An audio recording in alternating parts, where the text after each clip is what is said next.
আমি ঢাকা ৯-এ স্বতন্ত্র প্রার্থী হিসেবে মনোনয়নপত্র জমা দিয়েছিলাম। আজকে সেটার বাছাই পর্ব ছিল। বাছাই পর্বে আমার মনোনয়নপত্র গৃহীত হয়নি। আমরা সেই সিদ্ধান্ত আপিল করব।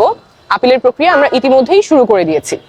গ্রহণ না করার পেছনে নির্বাচন কমিশন যে কারণ দেখিয়েছে, আপনারা জানেন যে স্বতন্ত্র প্রার্থীর ক্ষেত্রে ১% ভোটারের স্বাক্ষর দিতে হয়। যা দরকার ছিল তার চেয়ে বেশি আমরা স্বাক্ষর জমা দিয়েছিলাম।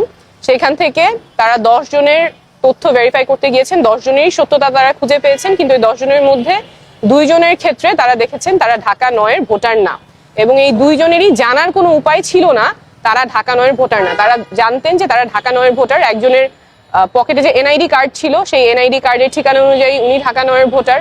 আরেকজনের বাসা খিলগাঁয়ে যেহেতু ঢাকা ৯ এবং ১১ দুইটাই আসন আছে, উনি জানতেন উনি ঢাকা ৯-এর ভোটার, সেই বিশ্বাসে উনি স্বাক্ষর করেছেন, কিন্তু নির্বাচন কমিশনের তথ্য অনুযায়ী উনি ঢাকা ১১-র ভোটার। এই দুইটা ব্যতিক্রম বাদে বাকি সবকিছু আমাদের তথ্য সঠিক ছিল। আমরা আপিল করব এবং আমরা যেই লড়াইয়ে নেমেছি, স্বচ্ছতা এবং জবাবদিহিতার রাজনীতি, সেই লড়াই আমাদের চালু থাকবে।